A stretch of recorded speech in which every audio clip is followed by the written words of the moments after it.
Bismillahirrahmanirrahim. Assalamualaikum warahmatullahi wabarakatuh. Halo teman-teman pembelajar hukum, bagaimana kabarnya? Masih semangat untuk mengetahui bagaimana sih isi materi KUHP nasional kita yang diundangkan pada tahun 2023 kemarin. KUHP ini adalah pengganti dari KUHP Kitab Undang-Undang Hukum Pidana Produk Belanda. Jadi KUHP nasional, Kitab Undang-Undang Hukum Pidana Nasional yang dibuat oleh bangsa Indonesia, yang disahkan menjadi Undang-Undang Nomor 1 Tahun 2003 itu tentunya lebih baik dibandingkan dengan KUHP buatan Belanda. Kenapa demikian? Karena KUHP nasional kita lebih memperhatikan semua kepentingan, ya, semua perlindungan, yaitu perlindungan pada negara, masyarakat, kepentingan umum, pelaku tindak pidana, korban tindak pidana. Juga KUHP nasional kita didasarkan pada Pancasila yang nilainya sangat bagus, ya, nilai-nilai yang ada di dalamnya.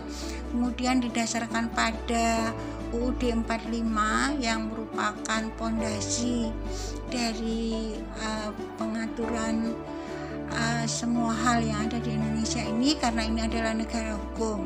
Tentunya KUHP nasional kita itu lebih bagus, ya, lebih sesuai dengan kondisi Indonesia. Nah, kalau pada konten ibu yang pertama menjelaskan tentang latar belakang dibuatnya KUHP nasional dan materi secara keseluruhan dari KUHP nasional, ya, maka hari ini kita akan lanjutkan lebih detail dari bab-bab pada KUHP nasional, ya, materinya apa saja yang diatur secara terperinci. Bagaimana teman-teman? Siap untuk belajar, ya?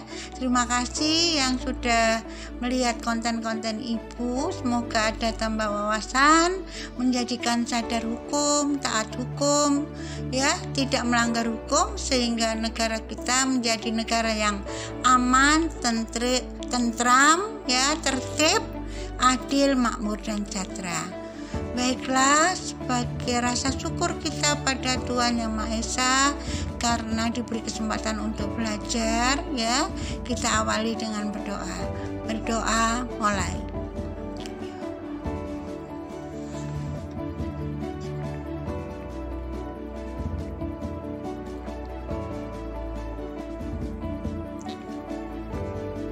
Berdoa selesai.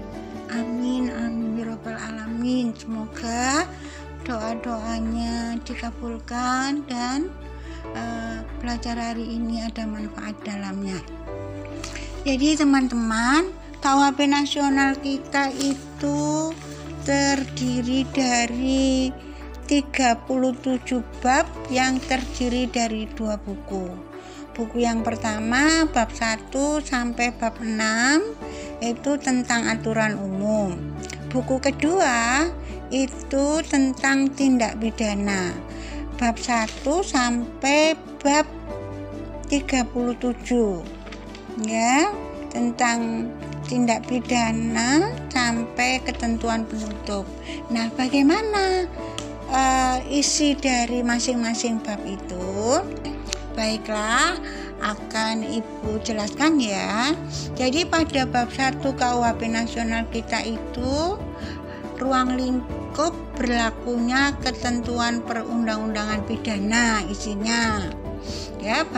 Bab 1 itu berisi tentang ruang lingkup berlakunya ketentuan perundang-undangan pidana, yaitu berdasarkan waktu dan berdasarkan tempat.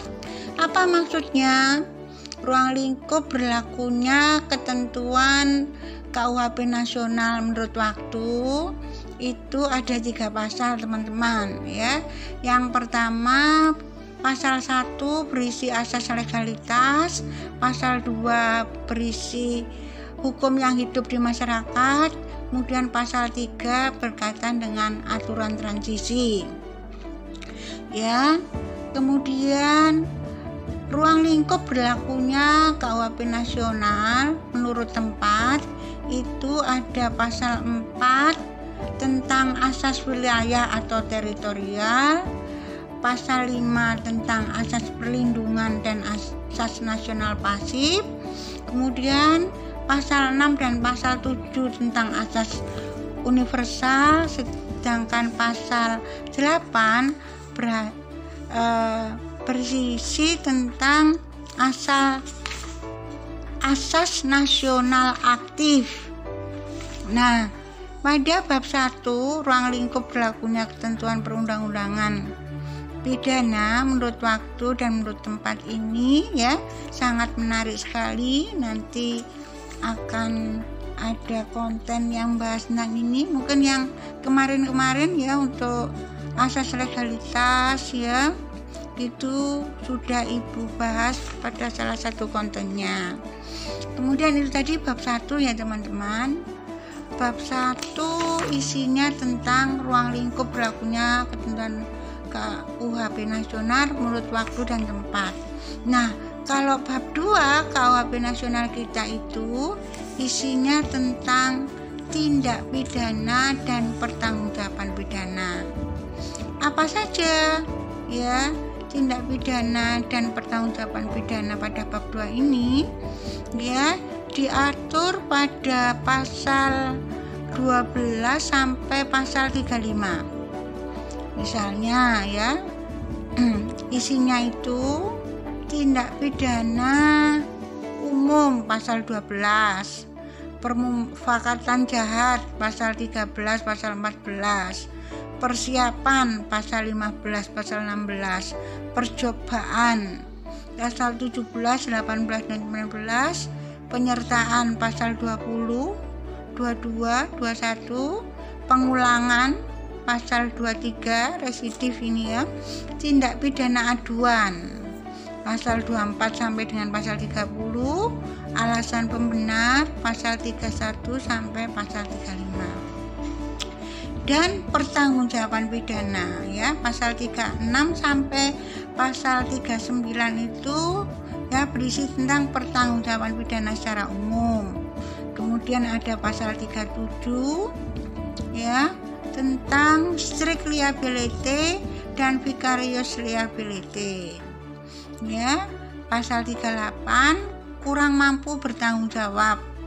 Pasal 39 tidak mampu bertanggung jawab. Jadi pada hukum pidana pada KUHP nasional itu ada istilah kurang mampu bertanggung jawab dan tidak mampu bertanggung jawab. Jadi pelaku tindak pidana itu ada yang kurang mampu bertanggung jawab, ada juga yang masuk kualifikasi tidak mampu bertanggung jawab.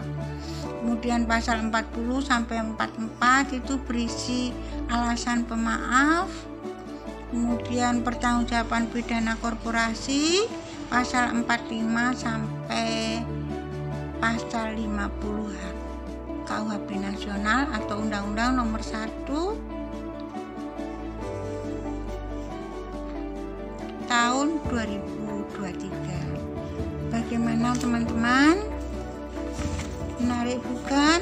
Karena ini KUHP nasional untuk mahasiswa Fakultas Hukum atau yang tertarik dengan hukum pidana nasional, monggo silakan beli KUHP nasional Undang-Undang Nomor 1 tahun 2003. Saya kira untuk perincian isi dari KUHP nasional untuk kali ini bab 1 sampai bab 2 dulu. Kurang lebihnya ibu mohon maaf jika ada salah kata. Jangan lupa like, subscribe, dan komen. Terima kasih.